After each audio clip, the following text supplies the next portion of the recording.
नमस्कार, मैं दुष्यंत सिंह एक बार फिर से आप सभी लोगों का बहुत-बहुत स्वागत करता हूँ। उम्मीद करता हूँ आप सभी अच्छे होंगे, आपकी तैयारी भी बहुत ही शानदार तरीके से चल रही होगी। तो फाइनली आज से हम स्टार्ट करने जा रहे हैं जनरल साइंस में बायोलॉजी की सीरीज़, बायोलॉजी का ये पहला क्लास है। जनरल साइंस की सीरीज़ हम कर रहे थे, हमने सबसे पहले भौतिकी विषय को पढ़ना स्टार्ट किया था और आपको पता ही है कि भौतिकी लगभग समाप्ति की ओर है। 19 वीडियोज़ मैंने आपको फिज़िक्स से रिलेटेड यहाँ से प्रोवाइड कराए हैं।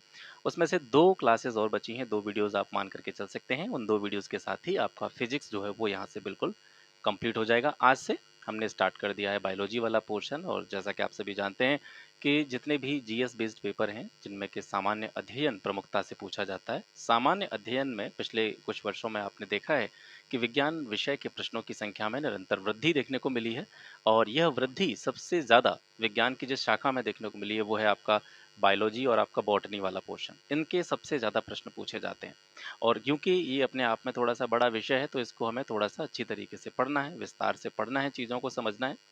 तो क्लास स्टार्ट करने से पहले बस यही कहते हुए मैं अपनी इस क्लास को स्टार्ट करूंगा कि अगर आपको ऐसा लगता है कि जो चीज़ें मैं यहाँ से प्रोवाइड करा रहा हूँ ये कहीं ना कहीं आपके एग्ज़ाम के पॉइंट ऑफ व्यू से आपके लिए महत्वपूर्ण हो सकती हैं तो ही आप इस चैनल से जुड़ें। अन्यथा आप अपने सुझाव कमेंट बॉक्स में दे सकते हैं जिससे कि मैं चीज़ों को और बेहतर तरीके से सुधारने का प्रयास करूं, चीज़ों को और बेटर वे में आपके सामने एक्सप्लेन करने का प्रयास करूं। बस इतने गारंटी ले सकता हूं कि जिस तरीके से चीज़ें मैं आपको यहाँ से करा रहा हूं, जैसे कि ये बायो की बात करें, हमने भौतिकी को कंप्लीट किया है, भौतिकी की बात करें या किसी भी अन्य विषय की बात करें, तो मैं यहाँ से चीज़ें इस तरीके से कराने का प्रयास करता हूँ कि आपको फिर दोबारा से वो चीज़ कहीं से पढ़ने की ज़रूरत ना मिले, ठीक है? तो बिल्कुल कंप्लीट सिलेबस आप इसको मान करके चल सकते हैं। बिल्कुल जिस तरीके से ये चीज़ें आपको यहाँ से मिलेंगी तो आप इस बात पर विश्वास कर सकते हैं कि फिर दोबारा से आपको बायो पढ़ने की आवश्यकता नहीं होगी। बाकी क्लास देखने के बाद में अपने सुझाव कमेंट बॉक्स में ज़रूर दीजिएगा। तो चलिए स्टार्ट करते हैं। आज का हमारा जो पहला चैप्टर है वो है जीवों में विविधता, यानी आज हम बात करेंगे डाइवर्सिटीज इन ऑर्गेनिज्म। ऑर्गेनिज्म में क्या क्या विविधताएं होती हैं, जीवों में क्या क्या विविधताएं होती हैं, उनको कितने वर्गों में बांटा जाता है, उनका वर्गीकरण क्लासिफिकेशन किस तरीके से किया जाता है, उसको बेहतर तरीके से समझेंगे। तो जब भी हम जीवों को क्लासीफाई करते हैं, उनका वर्गीकरण करते हैं, तो उनके वर्गीकरण करने के जो फेजेस होते हैं, चरण होते हैं, वो 4 चरण होते हैं। वो 4 चरण कौन-कौन से होते हैं? सबसे पहले इनकी क्या की जाती है? पहचान की जाती है, आइडेंटिफिकेशन की जाती है। उसके बाद में इनको जो है वर्गीकृत किया जाता है, इनका वर्गीकरण किया जाता है, क्लासिफिकेशन किया जाता है। जब पहचान हो गई, पहचान के बाद में हमने इनका क्लासिफिकेशन कर लिया, क्लासिफिकेशन करने के बाद में फिर बात आती है किसकी? नामकरण की। तो नामकरण को हम क्या बोलते हैं? नोमेनक्लेचर। किसी भी जीव का नाम रखना, उसको एक नाम देना, उसका नामकरण करना, उसको नोमेनक्लेचर कहते हैं। और सबसे अंत में आता है आपका वर्ग की पदानुक्रम यानी टैक्सोनॉमी। तो जीवों को वर्गीकृत करने के कितने चरण हैं आपसे अगर पूछा जाए तो आप बोलेंगे जीवों को 4 चरणों में वर्गीकृत किया जाता है। पहला, सबसे पहले उसकी पहचान करना, उसको आइडेंटिफाई करना, फिर उसका क्लासिफिकेशन करना, फिर नोमेनक्लेचर नामकरण करना, उसके बाद में टैक्सोनॉमी। तो ये 4 चरण हो गए, ठीक है? यूनानी विचारक अरस्तु का नाम आपने सभी ने सुना होगा। अरस्तु ने जीवों का विभिन्न वर्गों में वर्गीकरण जो किया था वो किसके आधार पर किया था? उन्होंने जीवों को उनके निवास स्थान के आधार पर बांटा था। जैसे आपको पता है कि कुछ जीव जो होते हैं वो थल पर रहते हैं, मतलब स्थल पर रहते हैं, जमीन पर रहते हैं। कुछ जीव ऐसे हैं जो जल में रहते हैं और कुछ जीव वायु में रहते हैं। तो जल, स्थल और वायु क्या है? जीवों के रहने के स्थान आप इनको मान सकते हैं। तो अरस्तु ने जीवों का जो वर्गीकरण किया था, अलग अलग प्रकार के जीवों का वर्गीकरण किया था, वो किसके आधार पर किया था? उनके निवास स्थान के आधार पर किया था, जल, स्थल एवं वायु में उनके रहने के आधार पर किया था। इसके अलावा हिप्पोक्रेटिस और अरस्तु, इन दोनों की बात करें, इन्होंने संयुक्त रूप से जंतुओं को कुछ मुख्य वर्गों में बांटा था। जैसे पक्षियों को एक अलग कैटेगरी, कीटों की एक अलग कैटेगरी, मत्स्य या जो मीन या मछली होती है उनकी एक अलग कैटेगरी। तो इस तरीके से अगर आपसे पूछा जाए कि इनको मुख्य वर्गों में किसके द्वारा बांटा गया, तो हिप्पोक्रेट्स और अरस्तु के द्वारा जंतुओं को कुछ मुख्य वर्गों में बांटा गया। एक और जीव विज्ञानी थे प्लिनी द एल्डर। इन्होंने एक पुस्तक लिखी थी Historia naturalis. Pliny the Elder की पुस्तक हिस्टोरिया नेचुरलिस में 1000 पौधों आधुनिक वर्गीकरण के विषय में बताया। उन्होंने अलग अलग किस्मों के 1000 पौधों के बारे में बताया। उनका जो मॉडर्न क्लासिफिकेशन है वो किस तरीके से किया जाता है उसके बारे में प्लिनी द एल्डर ने अपनी पुस्तक हिस्टोरिया नेचुरलिस में जानकारी दी। अब यहाँ से एक बहुत ही महत्वपूर्ण चीज़ आती है कि जो जाति शब्द है, ठीक है, जीवों की जाति, अलग अलग जातियां हैं जिनके बारे में हम आगे पढ़ेंगे जैसे जैसे हमारी क्लासेस आगे बढ़ती जाएंगी। तो प्रश्न आता है जाति, जाति को अंग्रेजी में बोलते हैं स्पीसीज। तो स्पीसीज शब्द जो था ये किसके द्वारा दिया गया, इसकी उत्पत्ति किसके द्वारा की गई? तो जॉन रे ने जो है स्पीसीज शब्द का प्रयोग किया। ये प्रश्न पूछा जा चुका है, ठीक है, याद रखेंगे। जॉन रे के द्वारा कौन सी पुस्तक लिखी गई? Historia जेनरलिस plantarum. हिस्टोरिया जेनरलिस प्लांटेरम पुस्तक जो है ये जॉन रे के द्वारा लिखी गई, और जॉन रे ने ही जीवों को स्पीशीज में बांटा। एक तरह से कह सकते हैं जाति शब्द जो दिया वो जॉन रे ने दिया। ये पूछा गया क्वेश्चन है। समय समय पर जहां भी आवश्यक होगा मैं आपको बताते चलूंगा कि जो भी टॉपिक हम डिस्कस कर रहे होंगे, जो भी चैप्टर हम पढ़ रहे होंगे, तो उसमें से मैं आपको साथ ही साथ ये बताते चलूंगा कि ये जो पार्टिकुलर चीज़ है ये किस एग्जाम में पूछी गई है। और आपको पता है कि मैं विशेष रूप से पीसीएस एग्जाम्स को ध्यान में रखते हुए इस चैनल के माध्यम से वीडियोस आपको प्रोवाइड करा रहा हूँ। तो ज़रूरी नहीं है कि आप यूपी पीसीएस की तैयारी कर रहे हैं, आप किसी भी स्टेट पीसीएस की तैयारी कर रहे हैं या फिर किसी भी ऐसे एग्जाम की तैयारी कर रहे हैं जहाँ पर आपको सामान्य अध्ययन पढ़ने की आवश्यकता होती है।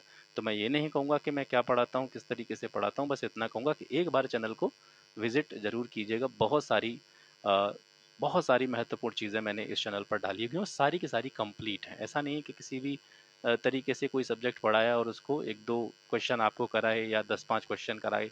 तो क्वेश्चंस मैं नहीं कराता हूँ, मैं आपको पूरा कॉन्सेप्ट कराता हूँ, ये आप सभी जानते हैं। तो एक बार विजिट जरूर कीजिएगा, खास करके ऐसे हमारे साथी जो पहली बार इस वीडियो के माध्यम से इस चैनल पर आए हैं, ठीक है।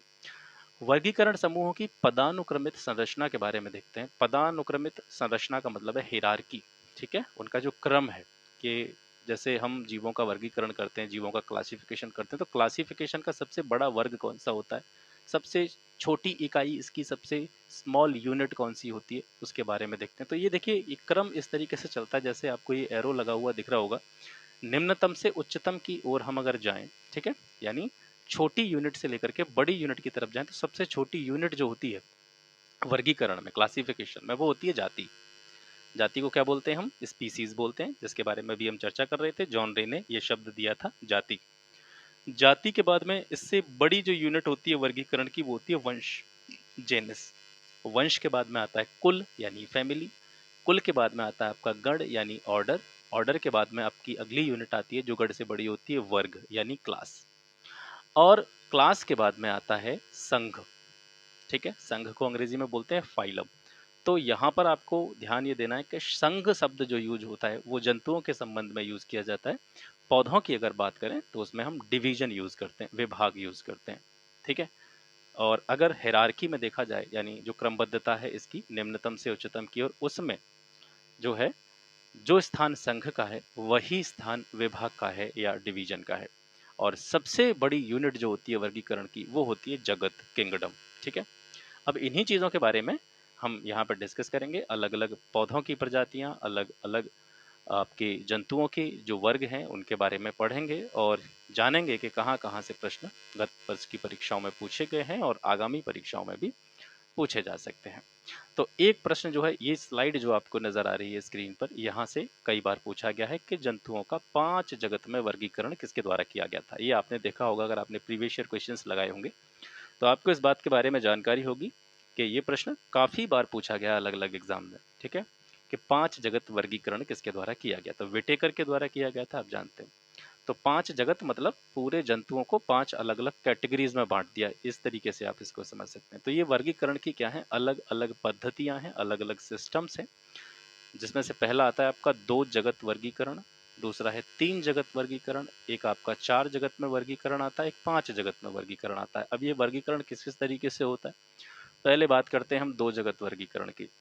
2 जगत में वर्गीकरण, जीवों का 2 जगत में वर्गीकरण किसने किया? कैरोलस लीनियस ने, ठीक है। और कैरोलस लीनियस को ही वर्गीकी का पिता कहा जाता है, फादर ऑफ टैक्सोनॉमी। किसको कहा जाता है? कैरोलस लीनियस को कहा जाता है। इन्होंने सभी जीवों को 2 भागों में बांट दिया था।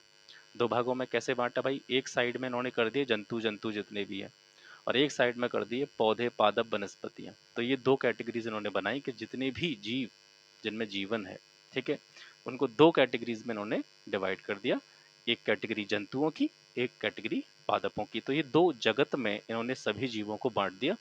तो इसी वजह से इस वर्गीकरण को हम बोलते हैं दो जगत वर्गीकरण, जिसको किसने किया था? कैरोलस लीनियस ने किया था।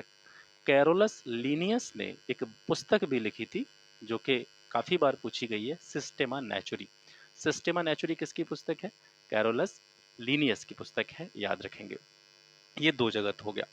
वैसे आपके लिए जो सबसे महत्वपूर्ण है वो है पांच जगत। पांच जगत जब हम पढ़ते हैं तो उसमें अलग अलग पांच जो जगत हैं, पांच अलग अलग जो किंगडम हैं, उसमें जितने भी वनस्पतियां हैं, जितने भी पौधे हैं, जितने भी पादप हैं, जितने भी जीव जंतु कीड़े मकोड़े, सारे जो है इसी में समाहित हो जाते हैं पांच जगत में। वो हम आगे पढ़ेंगे डिटेल में, क्योंकि हम बिल्कुल ज़ीरो लेवल से चीज़ों को पढ़ने का प्रयास कर रहे हैं। हम इस तरीके से चीज़ों को समझने का प्रयास कर रहे हैं, जैसा कि मैंने क्लास की स्टार्टिंग में ही आपको बताया था कि आपको फिर दोबारा से चीज़ों को अलग से किसी अन्य सोर्स से पढ़ने की ज़रूरत ना पड़े।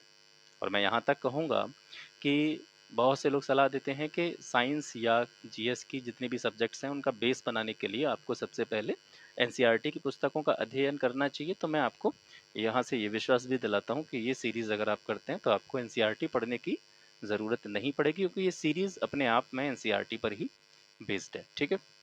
तीन जगत में वर्गीकरण के बारे में बात करते हैं। लीनियस ने दो जो है जगतों में विभाजन किया सभी जीवों का, जंतु और पादप। अब आते हैं हेकल। ठीक है। हेकल ने तीन जगत में वर्गीकरण किया जीवों का। तो जैसे कि हमने देखा था, लीनियस के जो दो जगत थे, दो किंगडम थे, वो कौन कौन से थे? जंतु और पादप। अब जब हेकल आए तो इन्होंने इसमें प्रोटिस्टा को और जोड़ दिया इस जगह पे। इस तरह से इनके जो किंगडम हो गए वो कितने हो गए? तीन हो गए। तो यानी हेकल ने सभी जीवों का वर्गीकरण तीन किंगडम्स में किया, तीन जगत में किया, जंतु, पादप और प्रोटिस्टा। लीनियस के कितने थे? दो थे, जंतु और पादप। लीनियस ने जीवों को दो जगत में डिवाइड किया था, जंतु और पादपों में। हेकल आए, जंतु और पादपों के साथ इन्होंने एक और बढ़ा दिया, यहाँ पर एक और किंगडम ऐड कर दिया, वो प्रोटिस्टा था। तो ये तीन जगत हो गए। तीन जगत का वर्गीकरण हेकल के द्वारा किया गया। इसके बाद में फिर कोपलैंड आते हैं। कोपलैंड ने जो किंगडम थे उनकी संख्या बढ़ा करके कितनी कर दी? चार कर दी। तो तीन किंगडम तो पहले से थे, जंतु, पादप और प्रोटिस्टा। अब इसमें एक और ऐड कर दिया गया कोपलैंड के द्वारा, उसका नाम क्या था? मोनेरा। ठीक है।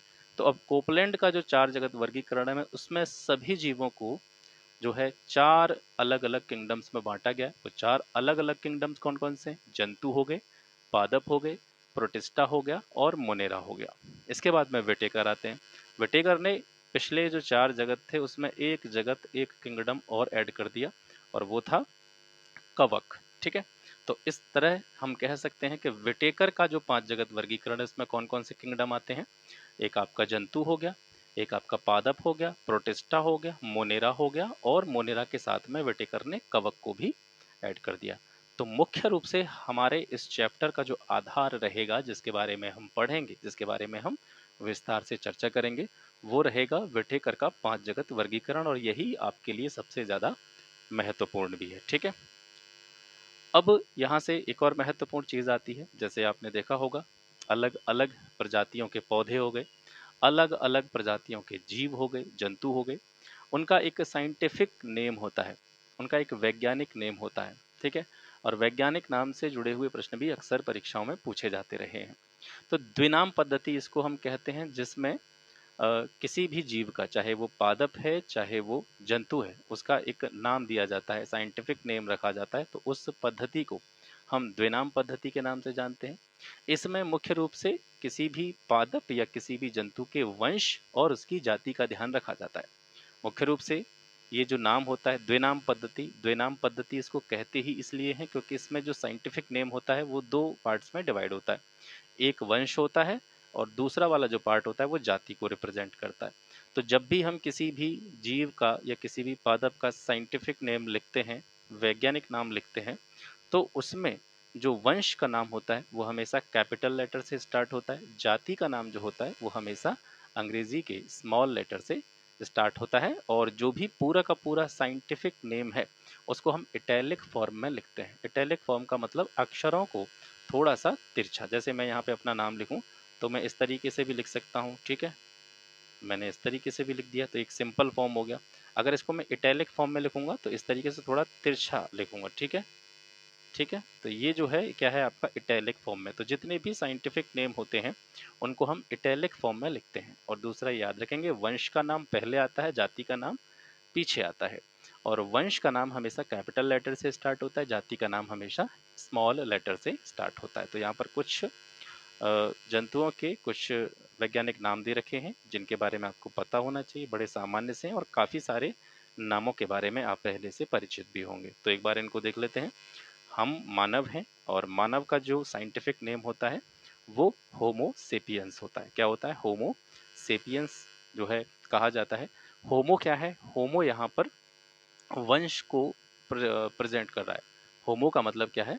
हम यानी हम मनुष्य हैं, हम मानव हैं, तो हम किस वंश के हैं? हम होमो वंश के हैं और हमारी जाति है सेपियंस। ठीक है। तो पहला वाला जो पार्ट है वो वंश को रिप्रेजेंट करता है, दूसरा वाला जो पार्ट है वो सेपियंस को रिप्रेजेंट करता है। तो मानव का वैज्ञानिक नाम हुआ होमो सेपियंस। इसी तरीके से तेंदुआ का वैज्ञानिक नाम हुआ पैंथेरा पार्डस। बाघ का वैज्ञानिक नाम होता है पैंथेरा टिग्रिस। शेर का वैज्ञानिक नाम होता है पैंथेरा लियो। मटर का वैज्ञानिक नाम होता है पाइसम सेटिवम। बिल्ली का वैज्ञानिक नाम होता है फेलिस डोमेस्टिका। मेंढक का वैज्ञानिक नाम राना टेग्रिना। चावल का वैज्ञानिक नाम ओराइजा सटाइवा। सरसों का वैज्ञानिक नाम ब्रेसिका कंपेस्ट्रिस। चने का वैज्ञानिक नाम होता है साइसर क्वेटिनम। इसके बाद में गेहूं आता है। गेहूं का वैज्ञानिक नाम होता है ट्रिटिकम एस्टिवम। गाय का वैज्ञानिक नाम बोस इंडिकस होता है और आम का वैज्ञानिक नाम मैंजीफेरा इंडिका होता है। ये कुछ चीज़ों के वैज्ञानिक नाम है, बड़े सामान्य से नाम हैं और अक्सर करके आप इनको पढ़ते हुए चले आए हैं। तो इनके बारे में कम से कम आपको पता होना चाहिए। और इनमें से भी कभी कभी प्रश्न जब पूछता है तो जितने नाम मैंने लिखे हैं पूछेगा तो इसी में से लिखा है, क्योंकि मैंने नाम ही वही लिखे हैं जो कभी न कभी किसी न किसी एग्जाम में पूछे गए हैं। ठीक है। तो अब यहाँ से स्टार्ट करते हैं हमारा जो पूरा क्लासिफिकेशन है। तो पूरे 5 जगत का वर्गीकरण एक ही वीडियो में नहीं हो पाएगा, क्योंकि आपको पता है कि ये वाला जो चैप्टर जो है बायोलॉजी में, जैसे ही हम स्टार्ट करते हैं जीवों के वर्गीकरण के बारे में पढ़ते हैं, तो ये अपने आप में बड़ी विस्तृत अध्याय हो जाता है, बहुत बड़ा चैप्टर हो जाता है। तो हम एक एक करके सभी चीज़ों को कवर करेंगे। ठीक है। और इसमें बहुत सारी महत्वपूर्ण चीज़ें आपको मिलेंगी। और अगर आप प्रीवियस ईयर क्वेश्चंस लगाते हैं तो आपको यहाँ से ये जानकारी भी मिलेगी कि आपने अगर प्रश्न देखे होंगे प्रीवियस ईयर पेपर्स में, तो उसमें से काफ़ी सारे जो प्रश्न हैं वो आपको इस वीडियो से यहाँ पे देखने को मिल जाएंगे। तो सबसे पहले आते हैं हम मोनेरा जगत के बारे में, किंगडम मोनेरा के बारे में पढ़ते हैं। किंगडम मोनेरा का वर्णन सबसे पहले किसके द्वारा किया गया? तो इसका वर्णन किया गया अर्नेस्ट के द्वारा 1866 में। ठीक है। 1866 में किंगडम मोनेरा का वर्णन जो किया गया था वो अर्नेस्ट के द्वारा किया गया था।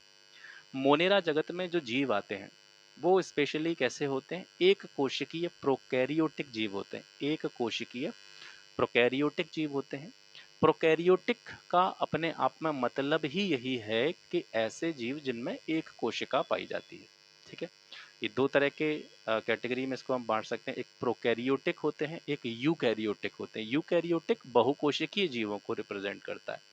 तो मोनेरा जगत में, मोनेरा किंगडम में ज्यादातर जीव जो होते हैं वो एक कोशिकीय होते हैं, प्रोकैरियोटिक होते हैं। इनको भी दो अलग अलग पार्ट्स में डिवाइड कर सकते हैं। एक इसमें से यू बैक्टीरिया होते हैं, दूसरे आद्य बैक्टीरिया होते हैं।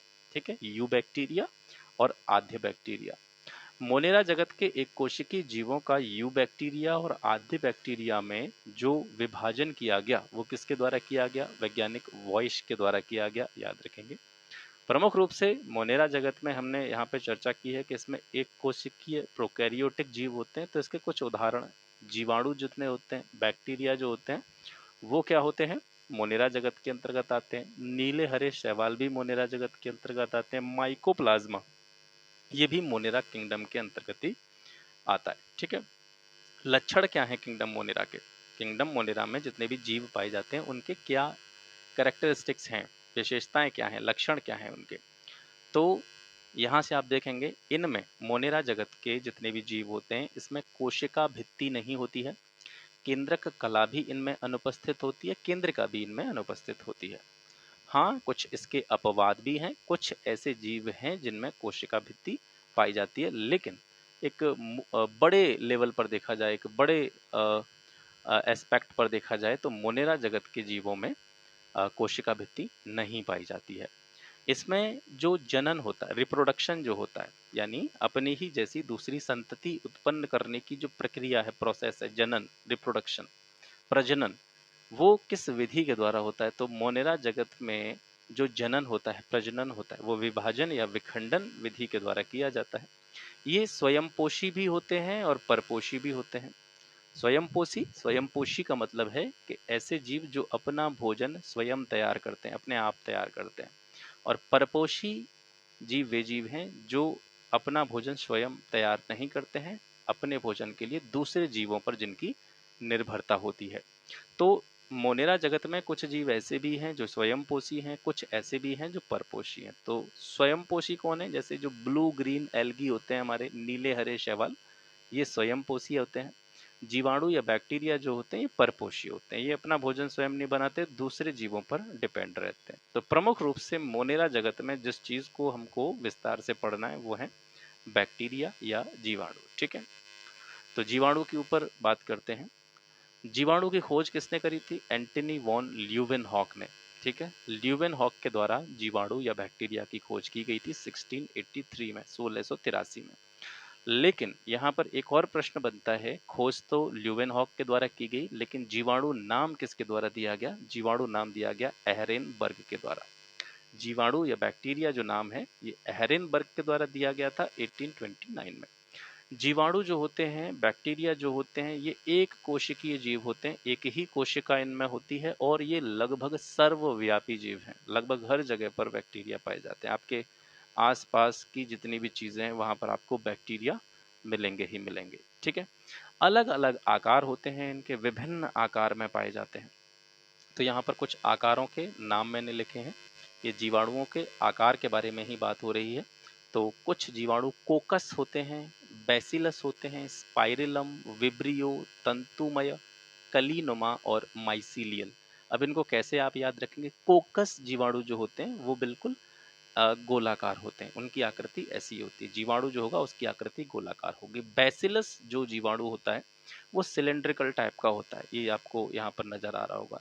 स्पाइरलम की आकृति इस तरीके की होती है, स्पाइरल। ठीक है, विब्रियो जो होते हैं वो बिल्कुल इस टाइप के होते हैं। इनको विब्रियो जो जीवाणु हैं इनको हम कोमा लाइक बैक्टीरिया भी बोलते हैं। कोमा, कोमा मतलब जैसे आप कोई भी चीज लिखते हैं तो उसमें कोमा लगाते हैं ना, इस तरीके से कुछ हमने लिखा यहाँ पे और उसके बगल में कोमा लगाया, तो इनका आकार जो होता है बिल्कुल कोमा की तरह होता है। विब्रियो जो होते हैं कोमा लाइक बैक्टीरिया होते हैं।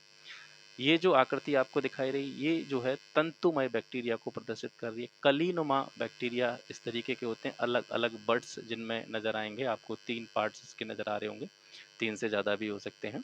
ये मतलब गिनना नहीं है इसको, लेकिन कली टाइप की आपको इस तरह के जीवाणुओं में नजर आएंगी। और माइसीलियल जीवाणुओं का आकार आपको यहाँ पे नजर आ रहा होगा। तो ये जो है कुछ आकार हैं, इन आकारों में जीवाणु जो होते हैं हमारे आसपास पाए जाते हैं। अब इन बैक्टीरिया के या जीवाणुओं के सामान्य लक्षण क्या होते हैं, ये बड़ी महत्वपूर्ण चीजें हैं। अब यहाँ से इनको थोड़ा सा फोकस्ड होकर के देखते चलिएगा। जीवाणुओं की जो कोशिका भित्ति होती है वो किसकी बनी होती है? काइटिन की बनी होती है। जीवाणुओं की कोशिका भित्ति किसकी बनी होती है? काइटिन की बनी होती है। पूछा गया क्वेश्चन है, याद रखेंगे। इनकी जो कोशिका झिल्ली होती है वो प्रोटीन और फास्फोलिपिड की बनी होती है, ये भी इंपॉर्टेंट है। इनमें से कुछ जो जीवाणु होते हैं वो मृतोपजीवी भी होते हैं, सहजीवी भी होते हैं। ठीक है, मृतोपजीवी भी होते हैं, सहजीवी भी होते हैं। मृतोपजीवी का अंग्रेजी में मतलब होता है सेप्रोफाइट्स, सहजीवी का अंग्रेजी में मतलब होता है सिम्बायोटिक। मृतोपजीवी क्या है? मृतोपजीवी मृतोपजीवी जीवाणु वह जीवाणु है जो कि अपने भोजन के लिए, अपने जीवन यापन के लिए, अपने सर्वाइवल के लिए मृत या सले गले पदार्थ जो होते हैं उन पर निर्भर रहते हैं। और इसका उदाहरण है एसिटोबैक्टर जीवाणु। सहजीवी या सिम्बायोटिक बैक्टीरिया कौन से होते हैं? सहजीवी या सिम्बायोटिक बैक्टीरिया वो बैक्टीरिया होते हैं, वह जीवाणु होते हैं, क्योंकि सहजीवी नाम से ही आपको पता चल रहा होगा, साथ जीने वाले। तो जो इस प्रकार के जो बैक्टीरिया होते हैं, सिम्बायोटिक बैक्टीरिया होते हैं, वे अन्य जीवों के साथ में एक सहजीवी संबंध स्थापित कर लेते हैं। मतलब उनसे भी वो अपने सर्वाइवल के लिए कुछ ग्रहण करते हैं और दूसरों को भी उनके सर्वाइवल के लिए कुछ प्रदान करते हैं। तो उनमें एक सहजीवी संबंध पाया जाता है, सिम्बायोटिक नेचर इनका होता है। इसका उदाहरण है राइजोबियम जीवाणु। ठीक है, इनमें जो जनन होता है, ठीक है, रिप्रोडक्शन जो होता है वो अलैंगिक जनन होता है। ठीक है, इनमें जनन का जो प्रकार है वो कैसा है? अलैंगिक है, असेक्सुअल। और लैंगिक जनन को बोलते हैं सेक्सुअल रिप्रोडक्शन, अलैंगिक जनन को बोलते हैं असेक्सुअल रिप्रोडक्शन। तो इनमें जो अलैंगिक जनन होता है, असेक्सुअल रिप्रोडक्शन होता है, वो किसके द्वारा होता है? द्विविभाजन के द्वारा होता है। ठीक है, द्विविभाजन के द्वारा इनमें असेक्सुअल रिप्रोडक्शन होता है, अलैंगिक जनन होता है। इसके अलावा इनमें परालैंगिक जनन भी होता है, और परालैंगिक जनन जो इसमें होता है वो दो विधियों से होता है। पहली विधि है इसकी संयुग्मन, संयुग्मन को हम अंग्रेजी में बोलते हैं कंजुगेशन, और दूसरी विधि है रूपांतरण यानी ट्रांसफॉर्मेशन। तो हमने यहाँ पे पढ़ा, इनमें अलैंगिक जनन भी होता है, इनमें परालैंगिक जनन भी होता है। अलैंगिक जनन जो इनमें होता है, असेक्सुअल रिप्रोडक्शन जो होता है, वो किसके द्वारा होता है? द्विविभाजन के द्वारा होता है। और परालैंगिक जनन इनमें जो होता है वो कंजुगेशन और ट्रांसफॉर्मेशन के द्वारा होता है। मैं, जैसा कि मैंने आपको पहले भी बताया था, क्योंकि मैं हिंदी मीडियम से ही या हिंदी फॉर्म में ही चीज़ें आपको प्रोवाइड करता हूँ। आप में से काफ़ी सारे मित्रों के ये कमेंट ये आते हैं कि हिंदी के साथ-साथ अंग्रेजी में भी चीज़ों को रखिए। तो क्योंकि अलग से सेपरेट उन चीज़ों को हिंदी और अंग्रेजी में अलग-अलग करके आपको प्रोवाइड करना मेरे लिए थोड़ी-सी असंभव सी चीज़ है, उसको नहीं कर पाएँगे। लेकिन जो मेन टर्म है उनको मैं यथास्थान पर अंग्रेजी में लिख देता हूँ, ताकि जो अंग्रेजी मीडियम वाले हैं उनको भी किसी तरह की कोई दिक्कत ना हो। तो यहाँ पर हम बात कर रहे हैं परालैंगिक जनन जीवाणुओं में जो होता है वो कंजुगेशन यानी संयुग्मन, और ट्रांसफॉर्मेशन यानी रूपांतरण के द्वारा होता है। अब थोड़ा-सा इसके बारे में भी जान लीजिए कि संयुग्मन यानी कंजुगेशन होता क्या है? इस प्रक्रिया में 2 जो सेल्स होते हैं, 2 जो कोशिकाएँ होती हैं, 2 कोशिकाओं के जुड़ने से आनुवंशिक पदार्थ का आदान-प्रदान होता है। 2 कोशिकाएँ आपस में जुड़ती हैं, उनका जो आनुवंशिक पदार्थ है, वो एक-दूसरे के साथ में क्या होता है? शेयर होता है, आदान-प्रदान होता है। रूपांतरण में क्या होता है? रूपांतरण द्वारा जो परालैंगिक जनन होता है, उसमें क्या होता है कि बाहरी माध्यम से डीएनए लेकर अपने आनुवंशिक पदार्थ में परिवर्तन किया जाता है। उसको हम रूपांतरण कहते हैं, क्योंकि इसमें एक नई चीज़ बन जाती है। ठीक है? तरल में रहने वाले जीवाणुओं में फ्लैजेला पाए जाते हैं। तरल में रहने वाले जीवों में क्या पाए जाते हैं? फ्लैजेला। फ्लैजेला को हिंदी में बोलते हैं धागे नुमा पश्माब। और ये फ्लैजेला का काम क्या है जीवाणुओं में? ये उनको चलनशील बनाते हैं, गति करने योग्य बनाते हैं। तो जीवाणुओं में जो गति होती है, जीवाणु जो चलनशील होते हैं, वो किसकी वजह से होते हैं? फ्लैजेला की वजह से होते हैं। और इनका जो श्वसन होता है वो किसके द्वारा होता है? मीसोसोम के द्वारा। ठीक है, जीवाणुओं में जो श्वसन की प्रक्रिया है, सांस लेने की प्रक्रिया है, वो मीसोसोम्स के द्वारा होती है। कुछ जीवाणुओं को एक अलग-अलग कैटेगरीज में भी डिवाइड करते हैं, जैसे एक आपके मिथेनोजेनिक जीवाणु होते हैं, एक आपके हेलोफाइल जीवाणु होते हैं। मिथेनोजेनिक जीवाणु क्या होते हैं? ये मीथेन गैस बनाते हैं। मिथेनोजेनिक जीवाणु जो होते हैं ये मीथेन गैस बनाते हैं। फार्मिक अम्ल का भी निर्माण इनके द्वारा किया जाता है। तो इनको हम बोलते हैं मिथेनोजेनिक जीवाणु। इसमें प्रमुख रूप से नाम आता है आपका मिथेनोकोकस जीवाणु का। देखिए ये जो नाम है ये किसी जीवाणु का नहीं है, ये जीवाणुओं की एक कैटेगरी है। ऐसे जीवाणुओं की कैटेगरी है जो विशेष रूप से क्या बनाते हैं? मीथेन बनाते हैं। सॉरी, मैंने यहाँ पे गलत आपको बोल दिया है।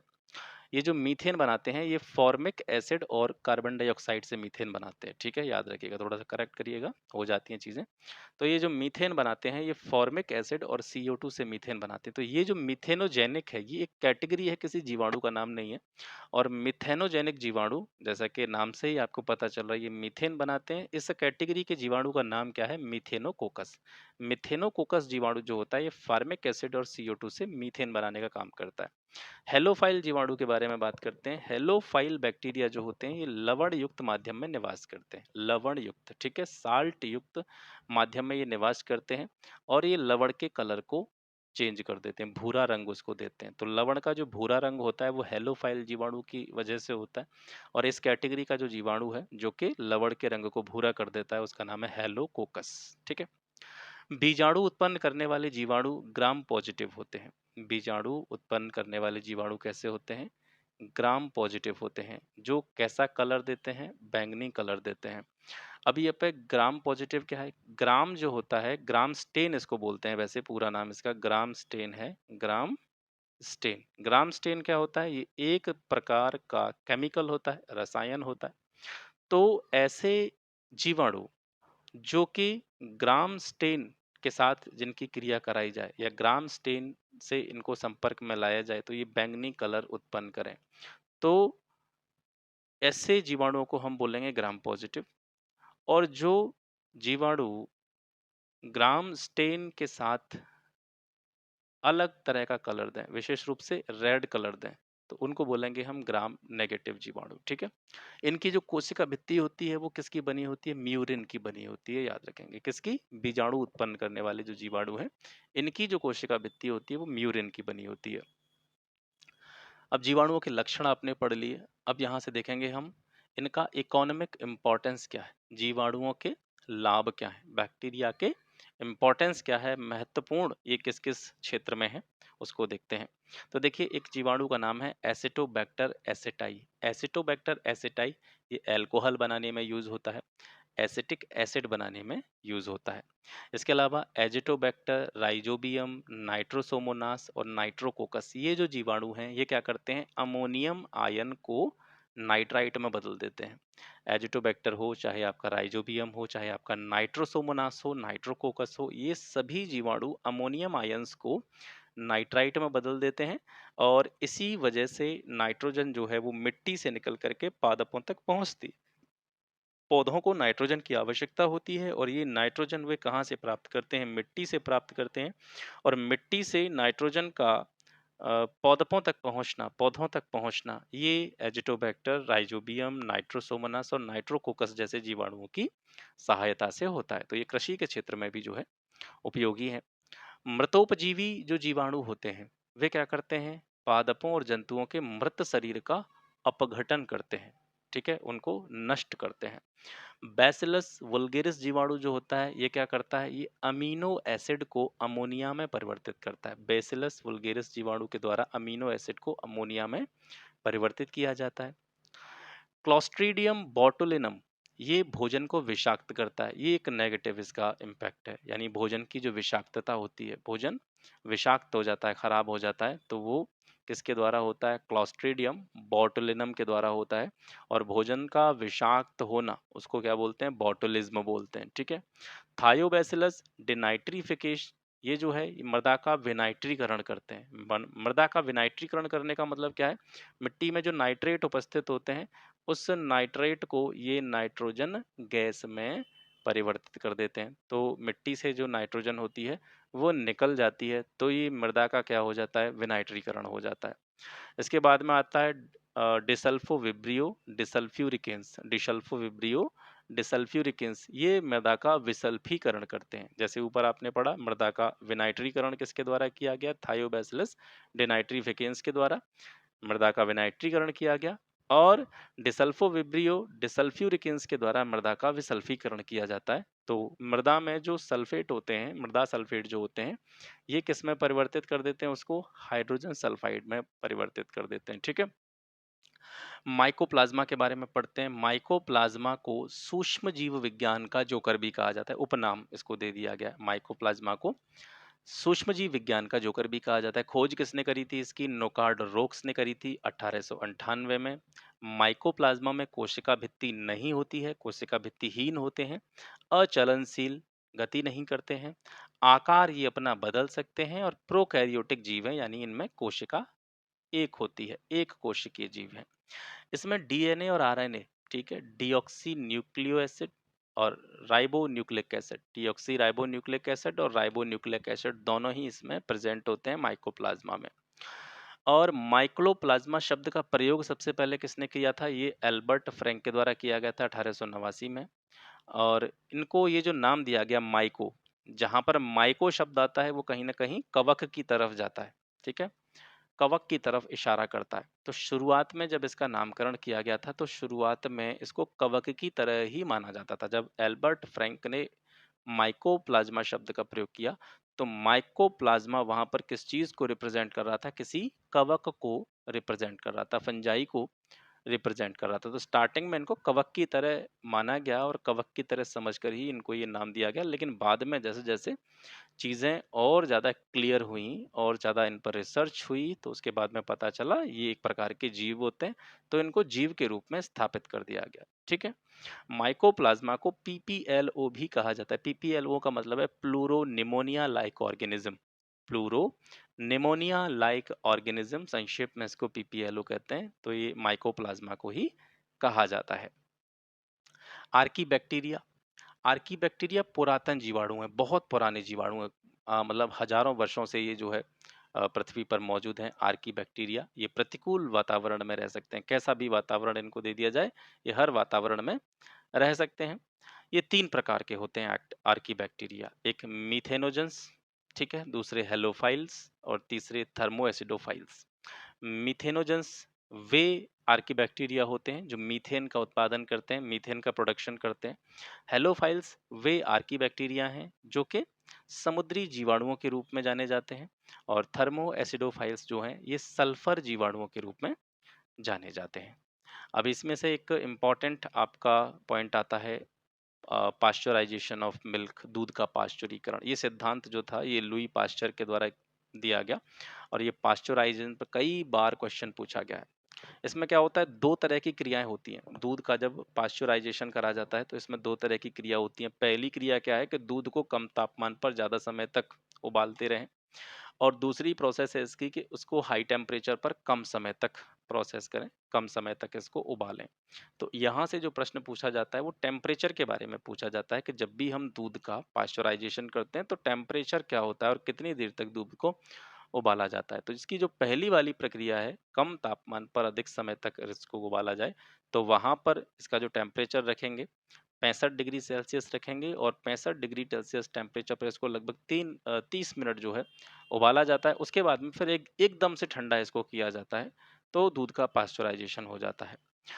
दूसरी वाली जो प्रक्रिया है इसकी, वो ये कहती है कि इसको उच्च तापमान पर कम समय तक जो है उबालते रहें। तो जब उच्च तापमान की बात आती है तो लगभग 77 डिग्री सेल्सियस पर 15 मिनट दूध को उबाला जाता है, और 15 मिनट तक उबालने के बाद में फिर इसको एकदम से ठंडा कर दिया जाता है, तो दूध का क्या हो जाता है, पाश्चराइजेशन हो जाता है। ठीक है, तो अभी हम पढ़ रहे थे मोनेरा के बारे में, इसके बाद में आपका प्रोटिस्टा किंगडम आता है, और आज हम प्रोटिस्टा तक ही पढ़ेंगे। आगे के जो किंगडम है उनको आगे की क्लासेस में कवर करेंगे, क्योंकि वीडियो बहुत ज़्यादा लंबी हो जाती है तो फिर कहीं ना कहीं थोड़ा-सा मज़ा भी नहीं आता है और रुचि भी थोड़ी-सी कम होने लगती है। और इसका एक सबसे बड़ा कारण जो है इन सभी चीज़ों को छोड़ कर के वो ये है कि आपको पता है कि मैं ज़्यादातर सभी जो वीडियोज़ हैं अपनी मोबाइल से अपलोड करता हूँ, तो कहीं न कहीं मेमोरी की दिक्कत होती है और फिर ज़्यादा बड़ी वीडियो हो जाती है तो उसको अपलोड करने में भी दिक्कत होती है, क्योंकि मोबाइल के डाटा से ही सारी वीडियोज़ मुझे अपलोड करनी पड़ती हैं। ठीक है?